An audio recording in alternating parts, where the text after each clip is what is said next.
Good morning all of you. Shri Nandishwar विद्यालय में online class में आपका स्वागत है। बच्चों, class 12 subject economics, chapter bank, reserve bank of India.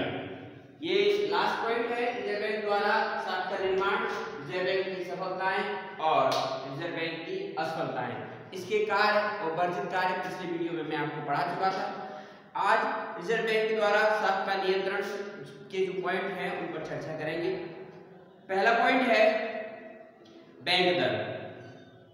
Bank दर से आशय उस दर से होता है जिस पर केंद्रीय बैंक भारत में रिजर्व बैंक व्यापारिक बैंकों की स्वीकृति प्रतिभूतियों पर ऋण देता है। बैंक दर तथा ब्याज दर में अंतर होता है। ब्याज दर वह होती है जिस पर व्यापारिक बैंक ऋण देने को तैयार रहती हैं। बैंक दर वह ब्याज दर में घनिष्ठ संबंध होता है। जब साख की मात्रा को कम करना होता है तो रिजर्व बैंक अपनी बैंक दर बढ़ा देता है। परिणाम स्वरूप व्यापारिक बैंक भी ब्याज दर बढ़ा देते हैं। अतः विनियोगकर्ताओं को ऋण का लेना महंगा हो जाता है और वह कम ऋण लेते हैं। इस अर्थव्यवस्था में साख की मात्रा कम हो जाती है। देखिए, बैंक दर यानी कहने का मतलब इसमें पहला पॉइंट है बैंक इस वाले का कि बैंक दर और ऋण ब्याज दर में दोनों में अंतर है। जब बैंक को अपनी साख की मात्रा बढ़ानी होती है तो बैंक दर की जो दर है वो कम कर देते हैं, तो साख निर्माण ज्यादा हो जाता है।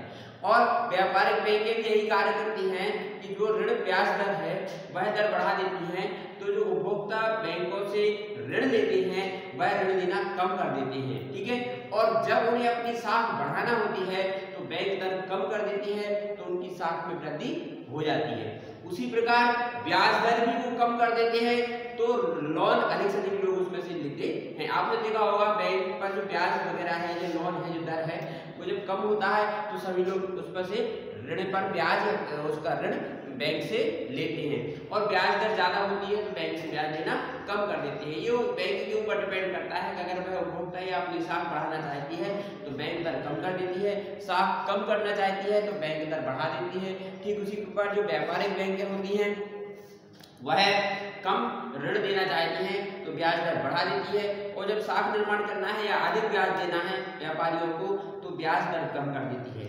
ये दोनों में घनिष्ठ संबंध है, तो ये उन दोनों में अंतर है। अगला आता है खुले बाजार की क्रियाएं। खुले बाजार की क्रियाओं से अभिप्राय केंद्रीय बैंक द्वारा मुद्रा बाजार में सरकारी तथा निजी संस्थाओं की प्रतिभूतियों के क्रय विक्रय से होता है। जब रिजर्व बैंक साख की मात्रा को बढ़ाना चाहता है तो वह इन प्रतिभूतियों को खरीदता है और इसके बदले मुद्रा चुकाता है। इससे मुद्रा का हस्तांतरण व्यक्तियों व व्यापारिक बैंकों की ओर होने लगता है। परिणाम स्वरूप व्यापारिक बैंकों की जमा राशियां बढ़ जाती हैं और इनके आधार पर वह अधिक साख का सृजन कर। खुले बाजार के कहने का तात्पर्य है कि जब बैंक, केंद्रीय बैंक और मुद्रा की सरकारी साख तथा निजी संस्थाओं की प्रतिभूतियां क्रय विक्रय से होता है। जब रिजर्व बैंक साख की मात्रा बढ़ाना चाहता है तो अधिक से अधिक प्रतिभूतियां खरीद लेता है, तो इससे क्या होता है, उसके पास अधिक से अधिक जमा राशियां उत्पन्न हो जाती है और उसका जो फंड है वो बढ़ जाता है। वो कम करना चाहता है वो कम खरीदता है। ठीक है ना। नगद कोष अनुपात, नगद यानी कैश। देखिए ना, प्रत्येक व्यापारिक बैंक को अपनी कुल जमाओं का एक निश्चित प्रतिशत रिजर्व बैंक के पास प्रारक्षित निधि के रूप में रखना पड़ता है। इसको कहते हैं सिक्योरिटी।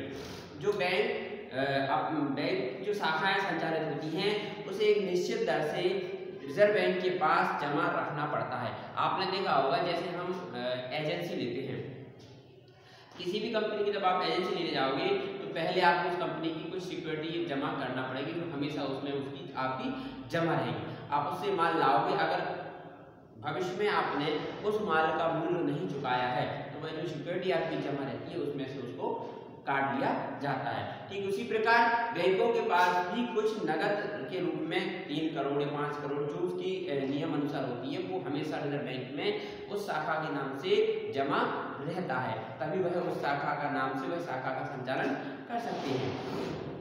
वैधानिक तरलता कोष अनुपात। व्यापारिक बैंकों को बैंक नियमन कानून 1949 के अंतर्गत अपने कुल दायित्वों का एक निश्चित भाग नकदी, स्वर्ण तथा अनुमोदित प्रतिभूति की तरल परिसंपत्तियों के रूप में अपने पास रखना पड़ता है।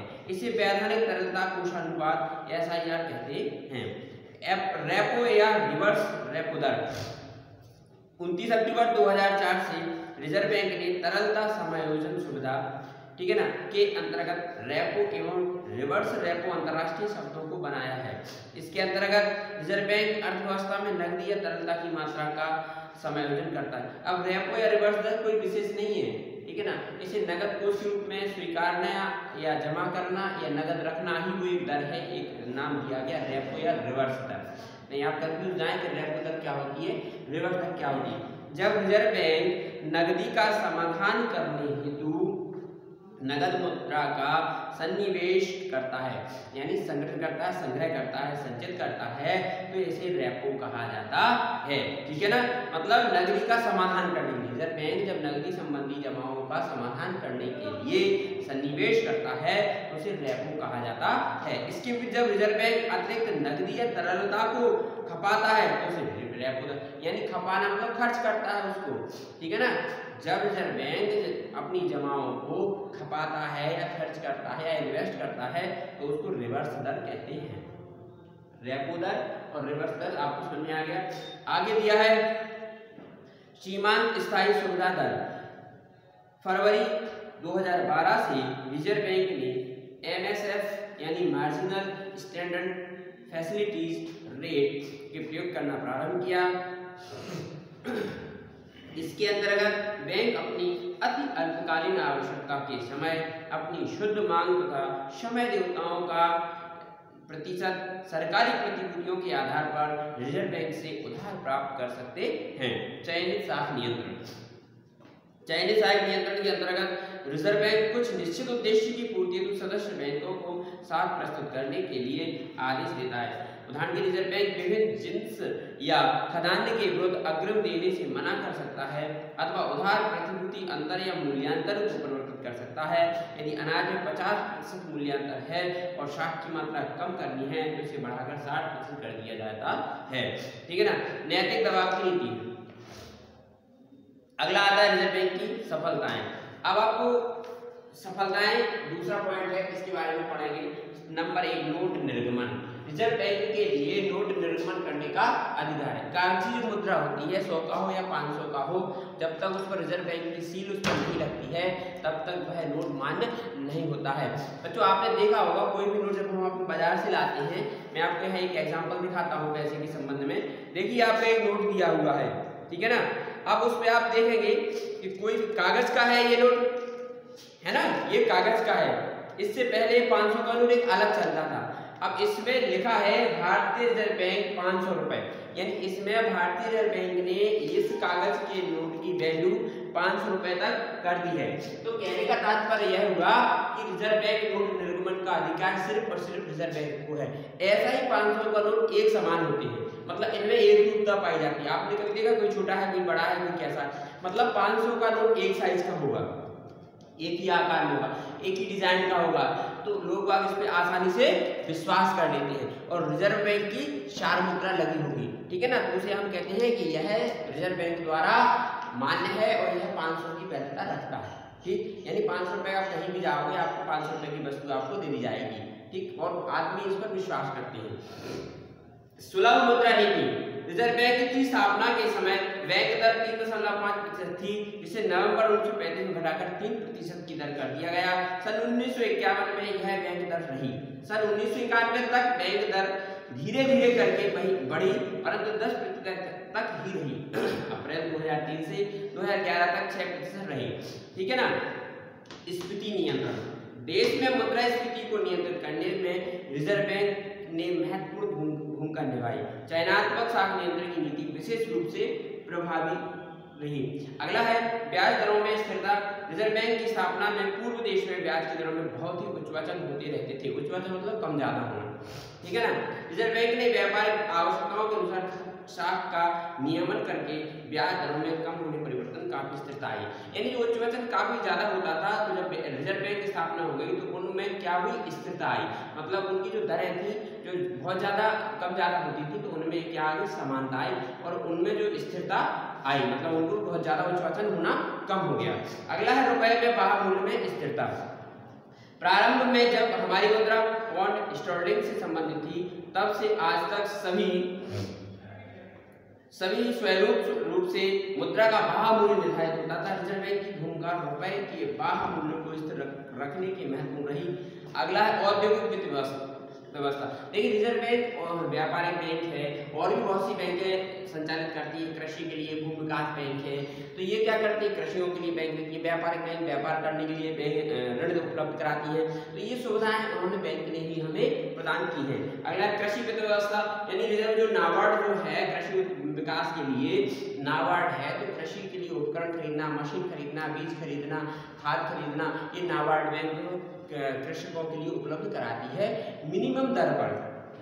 धन स्थानांतरण की सस्ती सुविधा, एक जगह से दूसरी जगह धन हस्तांतरण आसानी से किया जा सकता है और वो भी सुविधा में सरलता से और कम समय में। बैंकिंग का विकास, देखिए बैंकिंग का विकास आज चारों तरफ हो गया है। जिस प्रकार कंप्यूटराइज चल रहा है, आप बिना बैंक के आप एटीएम से कहीं भी जा सकते हैं, बैंक से पैसे भुगतान कर सकते हैं। आप कितने पेटीएम चल रहे हैं, बहुत सी ऐसी सुविधाएं चल रही हैं, ऐप चल रहे हैं जो आप मोबाइल से ही आप मनी ट्रांसफर आसानी से कर सकते हैं और कम समय में। समाज शोधन व्यवस्था, रिजर्व बैंक ने देश में विभिन्न स्थानों पर क्षमा शोधन की व्यवस्था की है। इससे बैंक आपसी लेन देन में बहुत सुविधाएं हो गई है। बैंक ने जैसे लाडली लक्ष्मी योजना, सुकन्या योजना, बहुत सी योजनाएं जो मंत्रियों द्वारा चलाई जा रही हैं, तो बैंक की सहायता से ही यह योजनाएं संचालित हो रही हैं। अगला है आर्थिक आंकड़ों का संग्रह एवं प्रकाशन। रिजर्व बैंक आर्थिक आंकड़ों को संग्रहित करके समय समय पर उनका प्रकाशन करता है। देश की आर्थिक समस्याओं को समझने व उसका समाधान ढूंढने में बहुत सहायता मिलती है। असफलता के कारण है, थोड़ा जल्दी पढ़ेंगे। रिजर्व बिल बाजार का अपर्याप्त विकास, मुद्रा बाजार में समन्वय का अभाव, मतलब मुद्रा जो बाजार है उनमें समन्वय मतलब आपस में तालमेल बहुत कम रहता है। ब्याज की दरों में विभिन्नता, सभी जो कंडीशनें रहती है, हर कंडीशन पे ब्याज की जो दर है वो अलग अलग रहती है। ये असफलता का कारण है। रुपए के आंतरिक मूल्य में अस्थिरता, देखिए जो रुपए का जो आंतरिक मूल्य है उसमें स्थिरता नहीं है, अस्थिरता है। बैंकिंग सुविधाओं में अपर्याप्तता, जो बैंकिंग जो सुविधा है, जितनी सुविधाएं हमें उपलब्ध होती हैं वह सुविधाएं पर्याप्त मात्रा में हमें उपलब्ध नहीं हो पाती हैं, यानी अपर्याप्तता है। कृषि साख में कमी, यानी कृषि पर जितनी साख हमें आवश्यकता पड़ती है उतनी साख हमें उपलब्ध नहीं हो पाती है, तो कृषि साख में कमी होती है। बैंकिंग संकटों में बैंकों को बचाने में असफल, यानी बैंक में छोटे छोटे बैंक जब फेल हो जाते हैं, जैसे बहुत सी आप चल रही होगी योजना चल रही, पल्स चल रही थी, जैसे सहारा चल रही है, और ये छोटी मोटी बैंकें चल रही हैं जो लोग छोटे छोटे रूप में बैंक को जमा करा लेती है, कि अचानक असफल हो जाती है, तो इसका सामना करना। अगला आता है रिजर्व बैंक की अप्रभावशीलता। रिजर्व बैंक देश में बैंकिंग प्रणाली की नियंत्रित तथा नियमित करने में अप्रभावी रहा।